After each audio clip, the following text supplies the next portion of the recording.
দোকানের মতো পারফেক্ট স্বাদে বাসায় কিন্তু পিৎজা তৈরি করে নিতে পারেন। আমার এই পিৎজা দেখে তো বুঝতে পারছেন কতটা লোভনীয় হয়েছে। এখানে আমি পাতিলে তৈরি করে নিয়েছি আর মোটামুটি সবই ঠিকঠাক মতো দিলে বাসায় কিন্তু পাতিলেও পারফেক্ট পিৎজা তৈরি করা সম্ভব।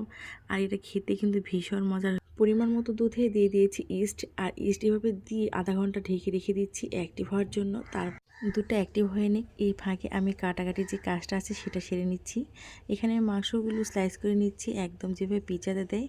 আর এখানে ইস্টটা অ্যাক্টিভ হয়ে গেছে। এখানে পরিমাণ মতো দিয়ে দিয়েছি লবণ, চিনি আর দিয়ে দিয়েছি সামান্য একটু ঘি। আর এতে করে ইস্টের গন্ধটা পাওয়া যায় না, খেতেও বেশ মজার লাগে। আর দিয়ে দিয়েছি আটা আর গুঁড়ো দুধ। এতে করে কিন্তু ডোটা অনেক বেশি মজার হয়। আর এভাবে উপর থেকে একটু ঘি দিয়ে মেখে রেখে দিয়েছি। আর যেভাবে পিৎজাতে লম্বা লম্বা করে দেয় ক্যাপসিকাম, সেভাবে আমি কেটে নিচ্ছি। কেটে নিয়ে এটাও রেখে দিব। সবগুলো উপকরণ গুছিয়ে রাখলে কিন্তু দ্রুত বানানো সম্ভবও হয়। আর এখানে মাংসের কিমাতে আমি দিয়ে দিয়েছি পরিমাণ মতো আদা রসুন বাটা, তারপর লবণ, গুঁড়া মরিচ, টমেটো সস, সয়া সস আর দিয়ে দিব একটা ম্যাজিক মশলা। আর ম্যাজিক মশলাটা এটা টেস্টের মূল কারণ। এভাবে দিলে একদম দোকানের যে স্বাদটা পাওয়া যায় মাংসতে সেই রকমই স্বাদ পাবেন। এভাবে রেখে দিব অবশ্যই আধা ঘন্টা। তার সময় যদি হাতে বেশি থাকে আর একটু বেশি রেখে দিবেন, এতে করে মাংসের মধ্যে সব উপকরণগুলো ঢুকে যায় আর খেতে কিন্তু বেশ মজার হয়।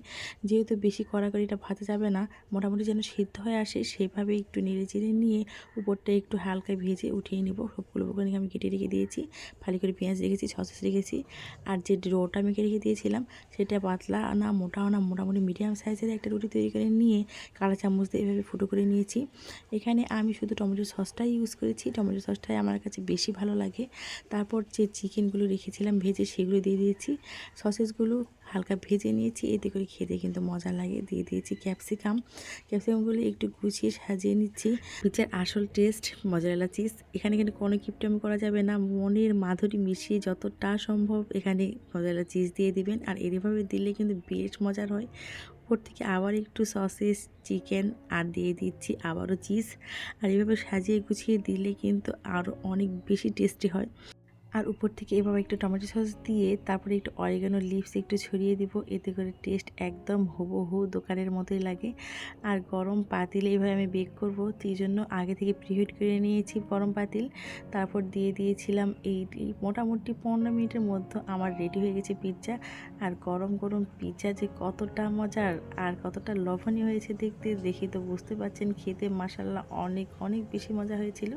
আর এইভাবে যদি বাসায় তৈরি করেন হুবহু এই রেসিপি ফলো করে, আমার মনে হয় না বাইরের পিৎজা আপনার কাছে আর ভালো লাগবে বা কিনে খেতে চাইবেন।